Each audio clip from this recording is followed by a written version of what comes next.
যাই হোক 2025 সালে আমাদের ভারতের 79তম জন্মদিবস মানে স্বাধীনতা দিবস আমরা উদযাপন করছি।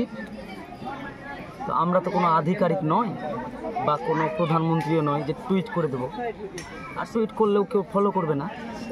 তাই জন্য আমরা প্র্যাকটিক্যালি প্রতি বছর একেবারে গ্রামের নিচু স্তরের মানুষ থেকে শুরু করে শিক্ষিত মহল, গ্রামের চাষি, ছাত্রছাত্রীকে নিয়ে একতাবদ্ধ হয়ে আমরা এই লড়াই আমরা যতদিন জীবিত থাকব এবং আছি, করে যাচ্ছি, করব, স্বাধীনতা উদযাপন করছি।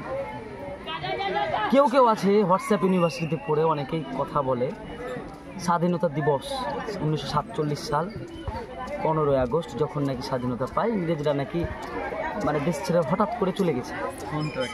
তা কিন্তু নয়, তারা কিন্তু পড়াশোনা করেছে, কিন্তু তাদের ইউনিভার্সিটির নাম ছিল হোয়াটসঅ্যাপ ইউনিভার্সিটি। আর যারা ছাত্রছাত্রী, যারা আমরা জানি, আমরা শিক্ষক, প্রিয় ছাত্রছাত্রী, তোমরা কখনোই এই পায়ে পা কিন্তু মেলাবে না। আমাদের স্বাধীনতার যে সংগ্রাম, গণপরিষদের যে সংগ্রাম আমাদের মনে আছে। আমরা প্রধান শিক্ষককে বলতে চাই, বা আমরা স্যারেরা যখন একটা ক্লাস রুটিন সাজাই, ক্লাসের জন্য রুটিন সাজায়, আমাদের চুল, মাথার চুল 1 সপ্তাহ 2 সপ্তাহ মাথার চুল উড়ে যায় যে কাকে কোন স্যারকে কোন ক্লাসে দেবে। এত বড় একটা দেশ, এত ডেমোক্রেটিক একটা দেশ, এই ডেমোক্রেটিক দেশে সংবিধান রচনা করতে গেলে কত সময় লেগেছে, কত খাটনি করতে হয়েছে। Doctor Bhimrao Ambedkar, B R. আম্বেদকরকে তার জীবনী পড়লেই জানা যায়। শুধু বি.আর. আম্বেদকর নয়, আমরা যদি ডিসকভারি অফ ইন্ডিয়া জওহরলাল নেহরুর পাঠ্যগ্রন্থ পড়ি, সেখানেও কিন্তু স্বাধীনতার যে পূর্ণতা, স্বাধীনতার যে অনুভূতি সেখানে কিন্তু ব্যাপ্ত আছে, কিন্তু তারা পড়বে না, তারা হোয়াটসঅ্যাপ ইউনিভার্সিটি পড়বে। তো যাই হোক, আমি সেই দিকে যাচ্ছি না। আমাদের ছাত্রছাত্রীদের বলবো, অনেক ছাত্রছাত্রী প্রশ্ন করে, স্যার এই যে স্বাধীনতা দিবস আমরা যে পতাকা নিচ্ছি, পতাকা উদযাপন করছি, চকলেট আপনারা দিচ্ছেন, খাচ্ছি, চলে যাচ্ছি, তো স্যার আমরা যদি তখন ইংরেজদের সঙ্গে থাকতাম স্যার, তাহলে বিশাল যুদ্ধ করতাম, ওরাকে তাড়িয়ে দিতাম তাড়াতাড়ি।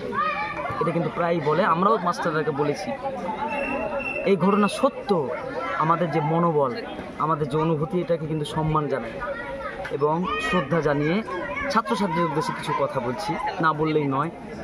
স্বাধীনতা মানে কি হবে? স্বাধীনতা মানে হচ্ছে মুক্তি। কোথা থেকে মুক্তি, কেমনভাবে মুক্তি, সেটা কিন্তু সম্পূর্ণভাবে আমাদের জানতে হবে এবং বুঝতে হবে। এই স্বাধীনতা মানে আমাদের অঙ্গীকারবদ্ধ হতে হবে। আমরা যারা ছাত্র আছি আমরাকে প্রথম স্বাধীনতা হচ্ছে শিক্ষার স্বাধীনতা।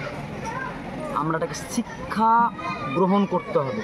কারণ আমরা যদি গান্ধীজির দিকে ফলো করি, আমরা যদি নেতাজি সুভাষচন্দ্র বসুকে মানতে পারি, আমরা যদি ভগৎ সিংকে মানতে পারি, প্রত্যেকটা বিপ্লবী কিন্তু একটা শিক্ষাবিদ, তাদের মধ্যে এতটা জ্ঞান ছিল তখনকার সময়েও, আমরা কিন্তু তার 1%ও জানি না বা 1%ও বুঝি না।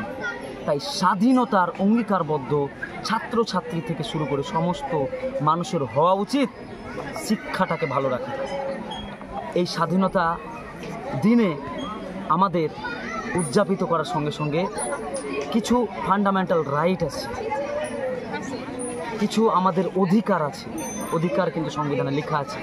তার সাথে সাথে আমাদের ছাত্রছাত্রী সহ প্রত্যেকটা মানুষজনের কিছু কর্তব্য আছে। তার প্রথম ধাপ হচ্ছে আমাদের জাতীয় পতাকাকে সম্মান দেওয়া, জাতীয় পতাকার প্রতি আমাদের বিরূপ থাকা, জাতীয়তা বোধ আমাদের গড়ে তোলা, কারো ভাষা, কাউকে ছোট, কাউকে কিন্তু হেয় না করা, এগুলো কিন্তু আমাদের প্রত্যেকটার কর্তব্য। এই কর্তব্য পালনগুলো আমাদের হচ্ছে কিনা আরও 1 বছর, প্রতি বছর আমাদের বারে বারে অঙ্গীকারবদ্ধ হওয়া উচিত বলে মনে করি।